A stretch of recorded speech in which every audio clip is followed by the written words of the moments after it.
रसिक अनन्य श्री हरिराम व्यास जी अपनी वाणी में एक बात कहते हैं। परम पद कहत कौन सो लोग,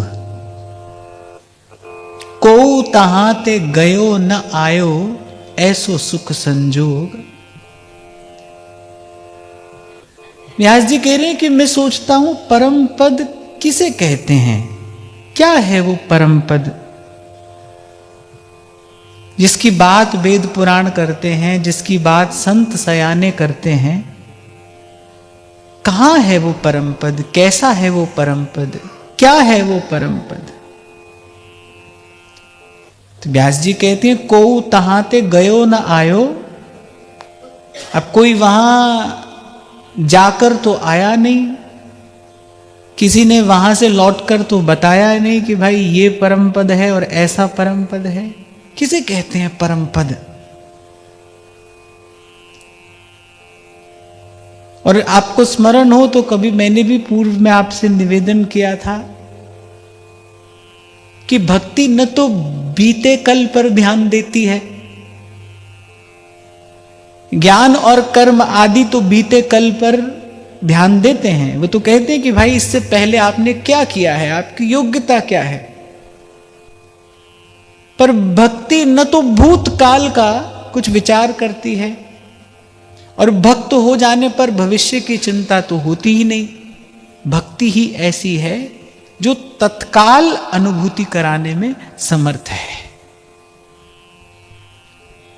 आप अभी भजन करने का संकल्प करिए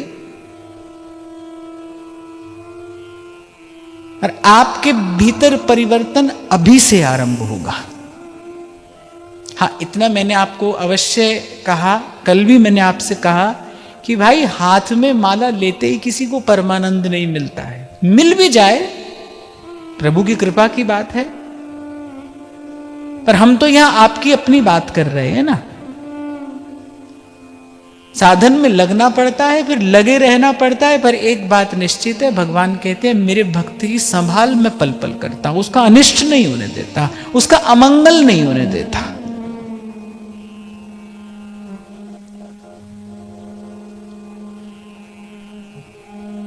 तो भक्ति बीते वाले कल और आने वाले कल की बात नहीं करती, आज की बात करती है, अभी की बात करती है।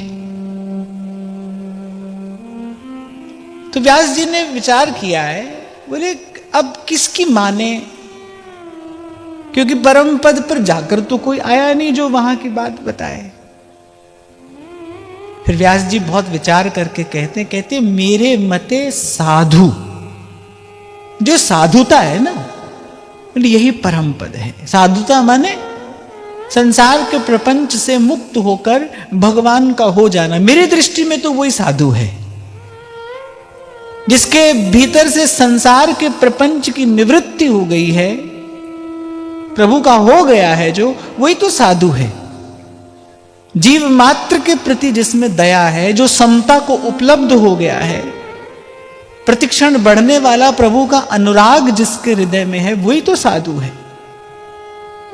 तो व्यास जी कहती है मेरे मते साधु और है सोई जहां भक्ति रस भोग। व्यास जी यहां ये भी स्पष्ट कर रहे हैं, और साधु भी मेरी दृष्टि से कौन है, कह रहे जहां भक्ति रस भोग। और भक्ति, इस पर तो हम सदा से चर्चा करते ही आ रहे हैं। कल भी मैंने आपसे कहा कि 3 बातें यदि जीवन में आप नित्य धारण कर ले तो फिर वो भक्ति को पुष्ट करने वाली है। श्रवण, कथन और सुमिरन, नाम का आश्रय और सत्संग, ये 2 बातें। कथन श्रवण अर्थात कहना सुनना, और कल मैंने स्पष्ट किया था कि कहने सुनने वाला कोई मिले तो भी ठीक है, न मिले तो अपने मन को ही सुनाना है। और मुझे तो लगता है ये श्रेष्ठ सत्संग है, ये श्रेष्ठ सत्संग है। इससे भक्ति पुष्ट होती है। जैसे उत्तम भोजन माने शुद्ध भोजन अगर कोई दीर्घ काल तक करता रहे तो उसके शरीर के ओज और तेज की वृद्धि तो होती है, उसका बुद्धि और बल तो बढ़ता ही है, पर उसकी रोग प्रतिरोधक क्षमता वो भी बढ़ जाती है। अच्छा भोजन करने से क्या होता है, ओज तेज की वृद्धि तो होती है, लेकिन रोग प्रतिरोधक क्षमता भी बढ़ जाती है। माने निरोगी काया तो मिलती है, अगर रोग का आक्रमण हो जाए तो भी शरीर झेल लेता है, जिसको आप इम्यूनिटी कहते हैं। ऐसे ही यदि आप विशुद्ध सत्संग का सेवन कर रहे हैं तो उससे आपके भाव देह की तुष्टि पुष्टि तो होगी, उसकी रोग प्रतिरोधक क्षमता भी बढ़ जाएगी। और भाव देह के रोग प्रतिरोधक क्षमता का अर्थ क्या है कि जब कोई प्रतिकूल परिस्थिति आएगी या फिर जब कोई विचार में कोई विकार उत्पन्न होगा तो आप अपने मन को संभाल पाएंगे, आपका मन शिथिल नहीं पड़ जाएगा, आपका मन दुर्बल नहीं हो जाएगा। देखो एक बात मैं यहां आपको अपने अनुभव से कह रहा हूं कि साधक जीवन में अंत तक विकारों का आक्रमण होता ही रहता है। किसी ना किसी प्रकार का विकार जो है वो साधक के मन को आक्रांत कर लेता है, कर सकता है, क्योंकि मैंने आपसे कई बार कहा कि जीव अपना कार्य करता है, भगवान अपना कार्य करते हैं, और भगवान की माया भी अंत तक अपना कार्य करती ही रहती है। तभी रसिक अनन्य नृपति श्री स्वामी हरिदास जी महाराज कहते हैं, कबहू मन इत उत चल जात। मन में विकार आ जाए ये कोई बड़ी बात नहीं है, पर हम उस विकार के सामने झुक न जाएं, हार न जाएं। विकार आ जाए चिंता की बात नहीं है, पर हमारा मन जो है वो सबल हो, विवेक जगा रहे, ताकि उस विकार की अवस्था से हम अपने मन को निकाल कर ले जा सकें। इसको और समझने का प्रयास करना, जैसे शरीर के पास एक होती है ना रोग प्रतिरोधक क्षमता, कि कोई रोग आ भी जाए तो पहली बात तो उसका प्रभाव नहीं होगा, होगा भी तो 1-2 दिन में आकर निकल जाएगा। जब कोरोना का आक्रमण हुआ तो कुछ लोग थोड़े बीमार हुए, कुछ लोग बहुत बीमार हुए, कुछ लोग ऐसे भी थे जो एसिम्प्टोमेटिक थे, माने उनको वो छूकर चला गया और उनको ही पता नहीं चला, उनकी रोग प्रतिरोधक क्षमता जो थी वो बहुत अच्छी थी। तो ऐसे ही हमारा जो भाव देह है ना, उसकी भी एक रोग प्रतिरोधक क्षमता होती है, उसकी एक विकार प्रतिरोधक क्षमता होती है कि विकार आएगा, विकार तो आएगा, लेकिन वो ज्यादा देर तक टिक नहीं पाएगा, माने आपका बहुत अधिक नुकसान नहीं करा पाएगा, आपकी बहुत अधिक क्षति नहीं करा पाएगा। अब देखो कुछ लोग ऐसे भी थे जिनको अपने प्राण ही गंवाने पड़े। तो यदि सतत सत्संग नहीं होगा, यदि आप अपने मन से ही नित्य सत्संग नहीं करेंगे, तो क्या होगा कि विकार आएगा और उस विकार का आक्रमण असह्य हो जाएगा, और जीवन में, साधक जीवन में कोई ऐसी क्षति हो जाएगी जिसकी पूर्ति कराना भी संभव नहीं होगा। देखो भाई, ये तो मानना पड़ेगा, ये सावधानी का मार्ग है। जैसे बोर्ड पर लिखा रहता है ना, सावधानी हटी और दुर्घटना घटी, या बिल्कुल ऐसा ही है, सावधानी हटी और दुर्घटना घटी। अनेक प्रसंग पुराणों में मिलते हैं। जो भगवान की माया है वो तो केवल इस बात की प्रतीक्षा में लगी रहती है कि कब कोई भूल हो, कब कोई छिद्र हो और मैं वहां से प्रवेश कर जाऊं। देखो, जब तक कोई सेवा सुमिरन सत्संग में लगा है तब तक तो वो सर्वथा सुरक्षित है, तब तक तो उसको कोई चिंता नहीं। पर मैंने कहा ना कि माया अपना कार्य करती है, विकार आ सकता है और आ ही जाता है। विकार का आना नहीं रोका जा सकता, अपनी रोग प्रतिरोधक क्षमता बढ़ाई जा सकती है। जब कोरोना आया तो डॉक्टर यही तो कह सकते थे, भाई अपने आप को बचा कर रखिए। अब जो परिस्थिति आ गई है वो तो आ गई है, उसके सामने तो कोई कुछ नहीं कर सकता, अपने आप को बचा कर रखिए। और साधक को बिल्कुल इसी सूत्र सिद्धांत पर सदा चलना चाहिए। भाई ये जो हो रहा है ये तो होता रहेगा, इसको आप नहीं रोक सकते, इस यहां बाहर कोई परिवर्तन नहीं हो सकता। मैं तो बार बार आपसे कहता हूं, ये तो अभी ऐसा विकृत हुआ है, कल और हो जाएगा। हमारे बाबा कहते थे बेटा आज संत मिल रहा है, आज साधु मिल रहा है, उसका दर्शन कर लो, उसका सत्संग कर लो, कल नहीं मिलेगा। मैं जब आया वृंदावन तो हमारे बाबा हमसे बात बार बार कहते थे, बोले बेटा ये जो आज संतन को दर्शन हेरो है, कल ना होएगो। अब ये बात समझ में आती है, जिस तीव्र गति से ह्रास हो रहा है मानव मूल्यों का, तभी कबीर ने कहा लाख कोस पे दिया बरेगा। कबीर जी की वाणी में लिखा है, कहे लाख कोस पे दिया बरेगा। दिया बरेगा अर्थात कि लाख कोस पे कोई एक जागृत व्यक्ति, एक जागा हुआ मिलेगा, बाकी सब सो जाएंगे। मोह निद्रा में सब सो जाएंगे, कोई होगा जो जागेगा। और मैं कई बार आपसे कहता ही हूं भाई, जो जागा है वही तो जगाएगा, सोया कैसे जगाएगा? जो बंधा है वो किसी को कैसे मुक्त करेगा? आपके हाथ बंधे हो कौन खोलेगा? जिसके खुले होंगे। पर संत कहते हैं कि भाई सब सो जाएंगे, कोई बिरला होगा जो जागेगा। तो ये जो बाहर हो रहा है ना भाई, ये तो होगा, होता रहेगा और बढ़ेगा। अपने आप को बचा कर रखना है, अपने आप को सुरक्षित रखना है। इसीलिए मैंने कहा कि सावधानी हटेगी तो दुर्घटना घटेगी। सावधान, सदा सावधान। और सदा सावधान रहने का उपाय यही है, या तो सत्संग में रहिए, या सेवा में रहिए, या सुमिरन करते रहिए। हाँ, पर यह बात मैं केवल साधकों के लिए ही कह रहा हूं। जो अपना व्यापार में लगा है, काम धंधे में लगा, उसको तो भाई मरने की भी फुर्सत नहीं है। उसके लिए हमारी बात किसी काम की नहीं है।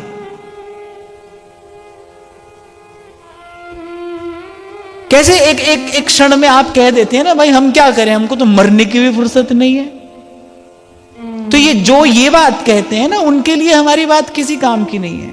हम तो उनके लिए कह रहे हैं कि भाई जो संत की, गुरु की कृपा से थोड़ा जाग गए हैं, जिनको ये समझ में आने लगा है कि भाई मनुष्य जीवन का वस्तुतः उद्देश्य है क्या, क्यों दिया है भगवान ने ये जीवन, किस लिए हम मनुष्य होकर आए यहां पर। क्यों कहते हैं सुर दुर्लभ सोई ग्रंथन गावा, ऐसा क्या है इस मानव देह में जो देवताओं को भी दुर्लभ है। मना कर दिया ना सुखदेव जी महाराज ने देवताओं को कथा सुनाने से, नहीं भाई तुमको नहीं सुनाएंगे, तुम अनधिकारी हो, तुम अनधिकारी हो। तुम बिना परिश्रम के, बिना पुरुषार्थ के, बिना भजन साधन के, बिना सत्संग के सीधा सीधा फल प्राप्त करने की इच्छा से आए, और वो भी अपने स्वर्ग का तुच्छ अमृत लेकर। तुमको नहीं दिया जाएगा भगवान की कथा का अमृत। तो जिनको थोड़ा समझ में आ गया है कि भाई खाने पीने और सोने के लिए ये जीवन नहीं है। और पूर्व भी मैंने कभी आपसे कहा था कि जो खा पी सोकर और कह रहा है कि हम मजे में हैं, वो पशुवत नहीं, वो तो पशु से भी गया बीता है। क्योंकि पशु के पास तो विवेक है ही नहीं, पशु तो विचार कर ही नहीं सकता, मनुष्य कर सकता है ना। तभी महाराज अपनी वाणी में कहते हैं, देह नैन बिना रैन चंद्र बिना, मंदिर दीप बिना,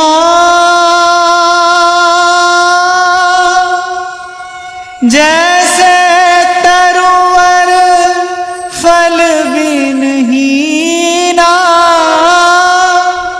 जैसे तरुवर फल बिनहीना,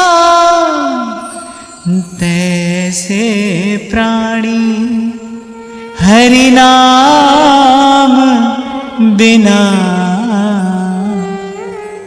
सुमिरन कर ले मना, तेरी बीती जाती उमर हरि नाम बिना। बार बार याद करिए। कल आपसे मैं कह रहा था, आज फिर कहता हूं, बार बार याद करिए, करते रहिए, ये समय नहीं जा रहा है भाई, ये जीवन जा रहा है। काल फिरे सर सांधे, तभी संत जगाते हैं, सोए जीव को जगाते हैं। संग फिरत है काल भ्रमत नित शीस पर। आपने कभी जंगल में अगर पशु को घात लगाते देखा हो, हिरण पानी पी रहा है और दूर कोई बाघ उस पर घात लगाकर बैठा है, वो बेचारा निश्चल सा हिरण पानी पी रहा है और उसे पता नहीं है कि मेरे सर पर काल खड़ा है, और बस एक क्षण में बाघ घात लगाता है और बस अब हिरण था और अब नहीं है। ऐसे संत कहते हैं, संग फिरत है काल भ्रमत नित शीस पर, ये तन अति छिन भंग धुआं को धौर है, ताते दुर्लभ काल न वृथा गवाइए। बड़ा अनर्थ है ये, साधक जीवन में तो ये बड़ा अनर्थ है जो काल को व्यर्थ गवाता है, ये बड़ा अनर्थ है। ताते दुर्लभ काल न वृथा गवाइए, ब्रज नागर नंदलाल सुनिस दिन गाइए, ब्रज नागर नंदलाल सुनिस दिन गाइए। और श्रीमद् भागवत बता रही है, कलयुग के समान तो कोई दूसरा युग है ही नहीं। दृष्टि प्रभु पर हो, प्रभु की कृपा पर हो तो भाई बड़ी मौज है। कैसे थोड़े में बड़ा काम बन जाता है, बड़े थोड़े से प्रयास में बड़ी वस्तु हाथ आ जाती है। और मैं तो एक और बात भी समझ पाया कि जाको है जासो मन मान्यो। संसार क्षण भंगुर है, क्षण भंगुर है, क्षण भंगुर है, ये सुन सुन कर, ये जान कर, ये मान कर कौन सा हम संसार छोड़ देते हैं। जिसको जो करना है सो तो वो करता ही है। जाको है जासो मन मान्यो, सो है ताके हाथ बिकान्यो। जिसको भजन करना है उसके लिए कोई सतयुग नहीं है, उसके लिए कोई कलयुग नहीं है। जिसको नहीं करना है उसके लिए हजार बहाने हैं। जिसको करना है भाई वो तो किसी भी स्थिति में रहकर करेगा। जल की धारा जब समुद्र की ओर चलती है तो पग पग पर उसकी पूजा नहीं होती। वो ध्यान से सुनना, नदी की धारा जब समुद्र की ओर जाती है तो उसकी पूजा नहीं होती। बड़ी बड़ी चट्टानें आती है मार्ग में उसका मार्ग रोकने के लिए, बड़े बड़े अवरोध आते हैं उसके मार्ग में, पर वो किसी की सुनती नहीं, वो किसी से पूछती नहीं। सामने उसका लक्ष्य है समुद्र। एक बात कि वो धारा रुकती नहीं, चलती है, चलती है। ऐसे हमारे वेद कहते हैं चरई वेती, चरई वेती, चलते रहिए, रुकिए मत। मैं उस दिन आपसे कह रहा था ना, कोई बालक आया, किसने कहा कि मन में इच्छा है कि भजन करूं, पर जैसी बोला ना पर, तो मैंने कहा पर माता पिता की इच्छा है कि मेरा विवाह हो जाए। तो मैंने कहा तुमसे बड़े कौन है, माता पिता। तो मैंने कहा माता पिता की इच्छा बड़ी, अभी तो विवाह हो ही जाना चाहिए। तुम्हारा पर सुनकर ऐसा कह रहा हूं मैं, क्योंकि मैंने ऐसा अपने आसपास देखा कि जिसको भजन करना है उसके वहां पर फिर किंतु परंतु नहीं है। किंतु परंतु क्या होता है? और यदि किंतु परंतु है तो अभी थोड़ा समय और देकर उस किंतु परंतु को दूर हो जाने दीजिए। आप देखेंगे कि जब भजन भाव पुष्ट होता है ना, जब भजन भाव पुष्ट होता है तब किसी की आज्ञा अनुमति की आवश्यकता नहीं होती, तब तो व्यक्ति चल देता है। बाला मैं तो बैरागण हूंगी। कैसे मीराबाई गरज कर कहती हैं, बरजी मैं काहू की नहीं रहूं। इन्हें मैं किसी के रोके रुकने वाली नहीं हूं। तो जब तक किंतु परंतु है तब तक तो धीरज धरना चाहिए। पर मैं ये कह रहा था कि ऐसा क्षण भंगुर जीवन है, काल घात लगाकर खड़ा है, अगले पल क्या होगा खबर नहीं। अरे दूसरे की क्या अपनी खबर नहीं है। मैं क्यों बार बार आपसे कहता हूं भाई, आपके आशीर्वाद से हमको साधक ही बने रहना है, क्योंकि आज मैं यहां से ये बड़ी बड़ी बात आपसे कह रहा हूं, कल मेरे जीवन में क्या हो जाए मुझे भी खबर नहीं।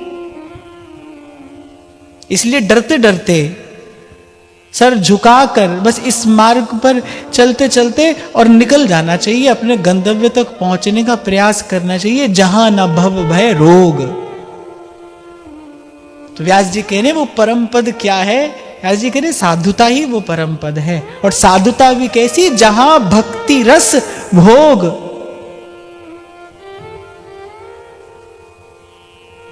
वदनम गदगद रुद्धया गिरा पुलकैर निचितम वपुः कदा तव नाम ग्रहणे भविष्यति। जहां भक्ति रस भोग, जिसके जीवन में सत्संग होगा ना, वही इस सुख दुख की अनित्यता और क्षण भंगुरता देखकर प्रभु से कहेगा, प्रभु अब इस सुख दुख से पार कर दो। नहीं तो व्यक्ति क्या करता है, उदाहरण दे रहा हूं मैं आपको, व्यक्ति क्या करता है, कोई मिला तो सुख हुआ, जब वो बिछड़ा तो दुख हुआ। वो व्यक्ति उस बिछड़ने का दुख पुनः मिलने के फिर उसी अनित्य सुख से दूर करना चाहता है। जिससे बिछड़कर दुख हुआ, हम सोचते हैं फिर वही मिले और हमारा दुख दूर हो जाए। अगर उसके मिलने में सुख होता तो फिर सदा रहता ना, कहां रहा। यह विवेक सत्संग देता है। मैं तो यही देख पाया हूं, यही अनुभव कर पाया कि जिसके जीवन में सत्संग है और जिसके जीवन में सत्संग नहीं है, उन दोनों के जीवन में क्या भेद होगा। एक करने से पहले सावधान हो जाएगा, एक करने के बाद रोता धोता मिलेगा। कर तो दोनों ही रहे हैं, लेकिन जिसके जीवन में सत्संग है, संत की कृपा से जिसका विवेक जग गया, वो करने से पहले सावधान हो गया। इतना विचार करना आ जाए ना, करने से पहले आप इतना विचार करना सीख लें कि भाई इस करने का परिणाम क्या होगा। आप देखेंगे जीवन के कितने अनर्थ निवृत्त हो जाते हैं। इतना सा विवेक जग जाए कि भाई जो मैं कर रहा हूं इसका परिणाम क्या होगा। अब देखो, पहले आप कांटा चुभाओ, फिर उस कांटे को निकाल लो। अब कांटा निकलने से जो सुख हुआ, उसके मूल में क्या था, हमारा कांटा चुभाना था ना। अब कांटा चुभाओ, फिर उसको निकालो और उसको कहो कि भाई हमको बड़ा सुख मिला, तो क्या ये सुख है। तो जीव जो है वो संसार में इस प्रकार के खेल में लगा है। पहले कांटा चुभाता है, फिर उस कांटे को चुभने से पीड़ा होती है, फिर उस कांटे को निकालता है और कांटे को निकालने से जो सुख होता है कहता है कि मुझे बड़ा सुख मिला। ये तो सुख नहीं है। इसलिए मैं कह रहा हूं भाई, जिसके जीवन में संत आएगा, जिसके जीवन में गुरु होगा, वो बताएगा सुख दुख का स्वरूप क्या है। सुख दुख में उलझना नहीं है, सुख दुख से पार जाना है, सुख दुख से न्यारा होना है।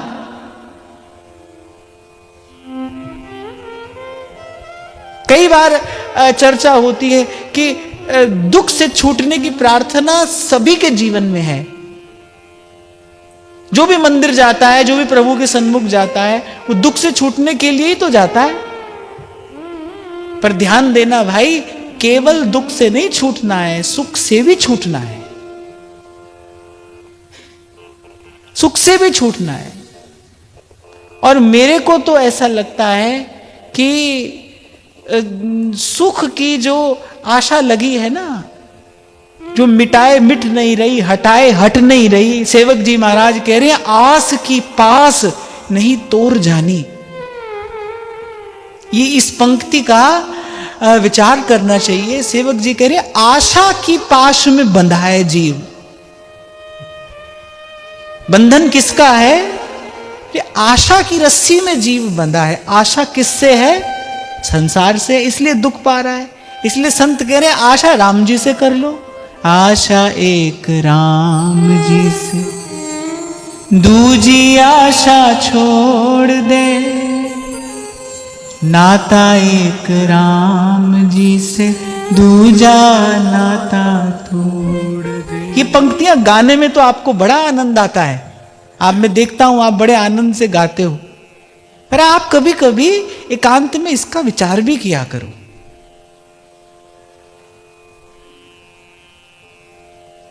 आशा की रस्सी से ही जीव बंधा है, और रस्सी में जैसे दो तंतु होते हैं ना, बटके बनाई जाती है रस्सी, इसमें एक आशा क्या है, संसार का दुख समाप्त हो जाए, दूसरी आशा क्या है, संसार का सुख मिल जाए। ये दो आशा है, इसकी रस्सी बनी है, इससे जीव बंधा है। एक है दुख छूट जाए, और दूसरा संसार से सुख मिल जाए। खूब गाते हैं प्रभु के सामने जाकर, दुख छूटे दुख छूटे। अरे संसार का सुख भी तो समाप्त हो। सत्संग नहीं हो तो ये कौन बताए कि प्रभु से जाकर क्या प्रार्थना करनी है। प्रभु से यही कहना है, प्रभु अब इस सुख दुख से न्यारा करिए। अब मैं नाचो थक्यो गोपाल। आहा, सूरदास जी कहने प्रभु अब मैं थक गया, अब मैं सुख दुख के इस खेल से थक गया। कभी हारा कभी जीता, कभी पाया कभी गंवाया, कभी जन्म और कभी मरण। हे प्रभु अब इस खेल से छुड़ाइए, अब इससे मुक्त करिए। रस व्यास जी कह रहे हैं कि वही परम पद है, इस द्वंद्व से मुक्ति का नाम ही परम पद है। साधु कौन है जो सुख दुख से न्यारा हो गया है। साधु के जीवन में जो आनंद है, वो आनंद का कारण क्या है, क्योंकि उसके जीवन में न लेना है न देना। जब तक लेना देना है तब तक सुख दुख है। साधु के जीवन में लेना देना नहीं है। और मैं बड़ी विनम्रता पूर्वक आपको कह रहा हूं, पूर्व भी मैंने आपसे कहा था, इस केवल दर्शन से नहीं, संत को तो उसके आभा मंडल से अनुभूत किया जाता है। हमारे यहां तो साधु के वेश को भी प्रणाम किया है, साधु के वेश की भी पूजा की गई है। भक्तमाल जी में तो ऐसा चरित्र आता है कि केवल साधु के वेश की आराधना करके किसी ने भगवान को रिझा लिया, भगवान को पा लिया, प्रभु को अपने बस में कर लिया।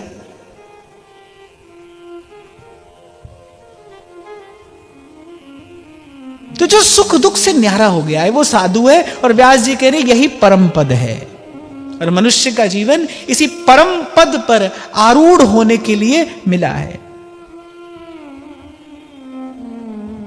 व्यास करत है आस तहां की,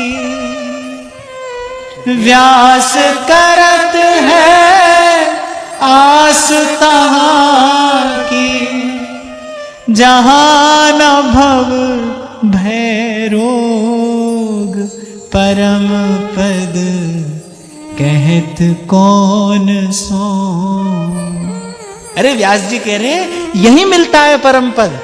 परम पद पर बैठने के लिए ये मनुष्य का देह मिला है, कहीं और नहीं मिलता है परम पद। आप सोचो कि कहीं और बड़ी सुंदर सोने चांदी हीरा मोती की कुर्सी बनी है, वहां जाकर बैठोगे। व्यास जी कह रहे यही है परम पद। गा गा कर संत कहते हैं जीते भेटिए, यही है वो जीवन मुक्ति, यही है वो परम पद।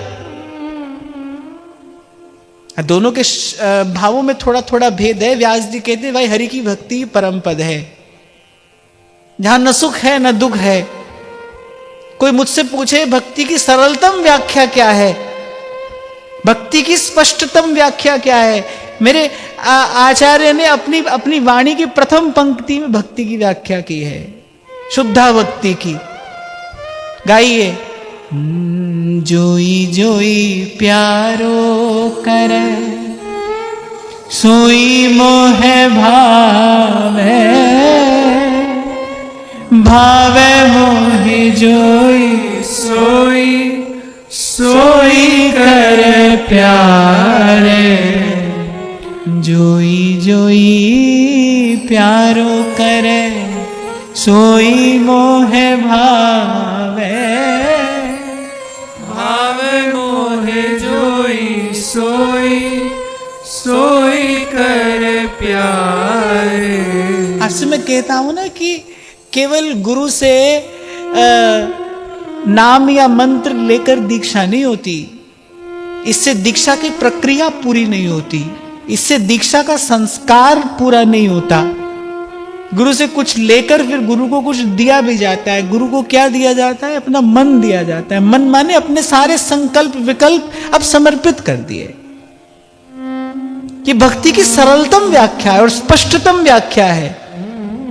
जोई जोई प्यारो करे, सोई मोहे भावे, भावे मोहि जोई सोई, सोई करे प्यारे। जब अपना मन नहीं है फिर अपना संकल्प विकल्प कहां से आएगा? संकल्प विकल्पात्मकम अंतःकरणम इति मनः। संकल्प विकल्प का नाम ही मन है। तभी तो जब श्री उद्धव जी ने गोपियों से कहा ना, मन लगाकर मेरी बात सुनो, गोपियों ने कहा मन ही तो नहीं है हमारे पास, अब बात तेरी बड़ी पेचीदा है। यानी कोई सीधी सरल बात तो उद्धव जी बता नहीं रहे थे। वो उपनिषदों का सार स्वरूप ज्ञान गोपियों को दे रहे थे। गोपियों ने कहा बात तेरी बड़ी पेचीदा है, बिना मन लगाए समझ में नहीं आएगी, और मन हमारे पास में है नहीं। मन ही तो नहीं है हमारे पास। मन के स्थान पर तो श्याम सुंदर हो गए, मन नहीं है हमारे पास। भाई इतनी सी बात पकड़ में आ जाए। आप देखो इसी जीवन में इसी क्षण सुख है, इसी जीवन में इसी क्षण में शांति है। इतनी सी बात समझ में आ जाए कि भाई अब हमारा कोई संकल्प नहीं है, कोई विकल्प नहीं, अपनी कोई इच्छा नहीं है। खुसरो दो पंक्तियां कहते हैं खुसरो बाजी प्रेम की, मैं खेली पी के संग। खुसरो बाजी प्रेम की, मैं खेली पी के संग। तन मोरा मन पीऊ का, दोनों एक ही रंग। शरीर मेरा है पर इच्छा उसकी है। तन मेरा मन पीऊ का।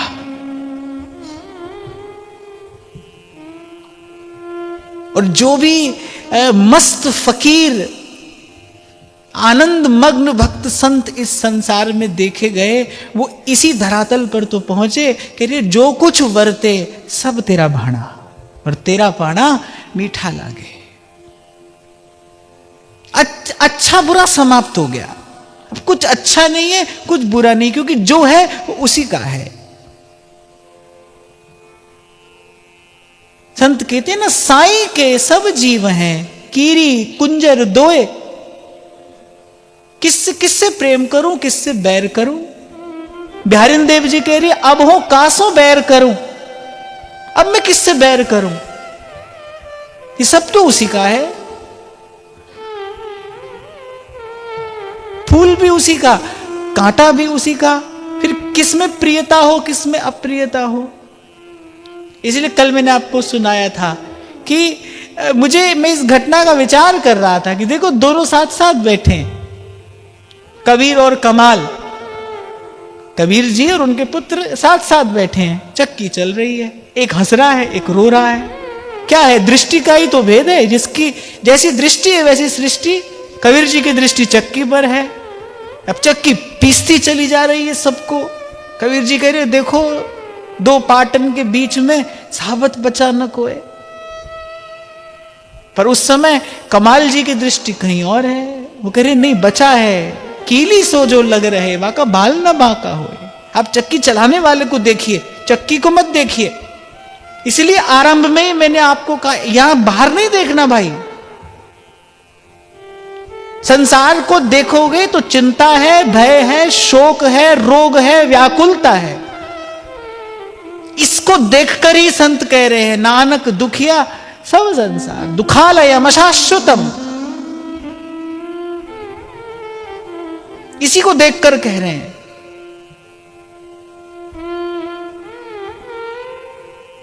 फिर जिसकी दृष्टि बदलती है वो गाता है, जो बिछड़े हैं प्यारे से भटकते दर बदर फिरते, जो बिछड़े हैं प्यारे से भटकते दर बदर फिरते, हमन गुरु नाम साचा है, हमन गुरु नाम साचा है, हमन को बेकरारी क्या, हमन है इश्क मस्ताना, हमन को होशियारी क्या।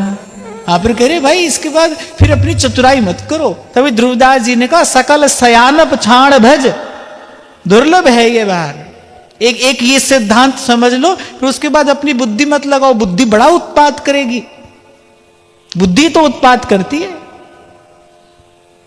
हाँ, पर अभी हमको एक बहुत अच्छी बात भ्रमर गीत का गान करते करते मिल गई कि जब भ्रमर गीत का उपसंहार श्री नंददास जी करते हैं तो उद्धव जी क्या कहते हैं? कहते आज समझ में आया कि ये जो ज्ञान आज तक हमने अर्जित किया ये भी एक प्रकार की दुविधा ही थी। बोले ये भी एक प्रकार की दुविधा थी। आज हमको समझ में आया सच्ची वस्तु क्या है। आज हमको समझ में आया इस सारे संसार में, इस अस्तित्व में सबसे सर्वोत्कृष्ट वस्तु क्या है। उद्धव जी ने तो यहां तक ही कहा, वृथा हो पढ़ मर्यो, वृथा हो पढ़ मर्यो। अरे बोले पढ़ते पढ़ते मर गए, पर वही दुविधा की दुविधा। आनंद में तो ये है। तभी मैंने आपसे कहा भाई कहीं और आनंद मिलेगा ऐसा नहीं, भक्ति तो आपको यही आनंद देती है, देने को तत्पर है। वो एक बात आपसे चाहती है, ये मन बुद्धि एक और कर दीजिए। सकल सयानप छाण भज, दुर्लभ है ये बार। अरे यही तो सबसे बड़ा साधन है।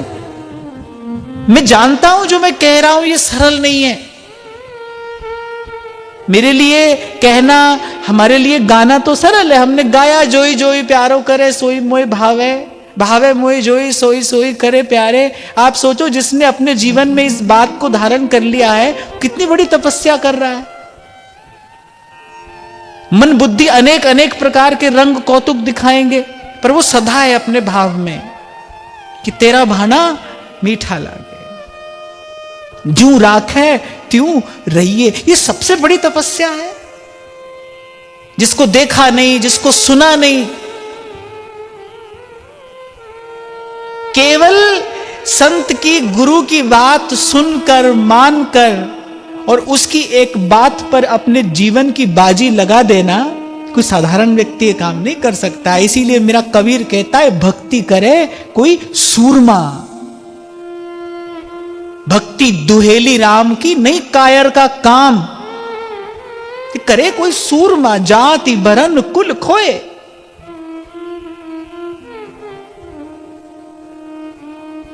आपको मैंने सुनाया था ना कि जब आरंभ में जब श्री जी की सेवा करनी आरंभ की ना, तो अवस्था भी कम थी।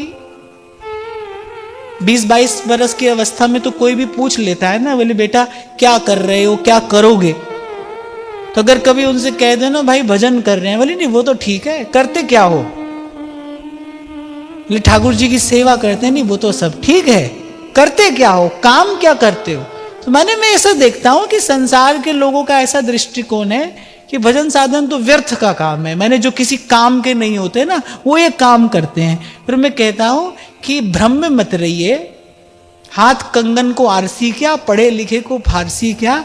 आधा घंटा कमर सीधी करके और एक बार एकाग्र चित्त होकर बैठकर बताइए, बैठकर दिखाओ।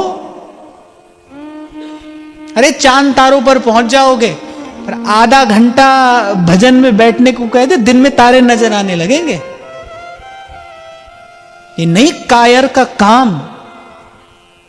इसलिए मैं कह रहा हूं, अपने संत और गुरु के एक वाक्य पर अपना सर्वस्व न्यौछावर कर देना, ये साधारण व्यक्ति के बूते की बात नहीं है भाई, और बुद्धिमान के वश की बात तो बिल्कुल भी नहीं है।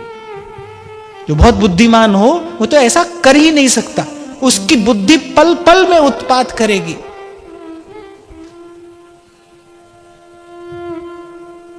इसीलिए सूरदास कहते हैं, सूरदास की सबे अविद्या, सूरदास की सबे अविद्या, देगी हरो नंदलाल, अब मैं नाचो थक्यो गोपाल, अब मैं नाचो थक्यो गोपाल। तो दो बात है भाई, एक संग फिरत है काल भ्रमत नित शीस पर, दो बातें हैं। एक तो मृत्यु सवार है सर पर, और दूसरी बात ये तन अति छिन भंग धुआं को धोर। आप देखो कितनी बड़ी दुर्बलता है ये।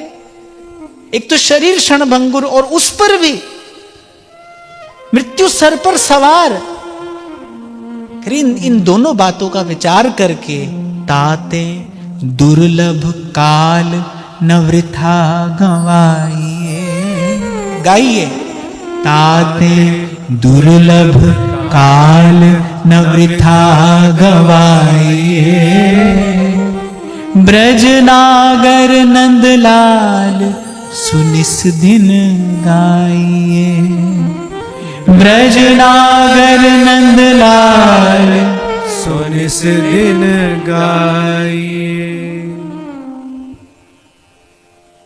सार की बात यहां से ये ग्रहण करनी चाहिए कि भाई थोड़ा सा जीवन है, और इसमें जो सार की बात बुद्ध जनों ने, गुरुजनों ने कही है, बस अब कोई और विचार किए बिना, अब देर किए बिना तत्काल उसको ग्रहण कर लिया जाए।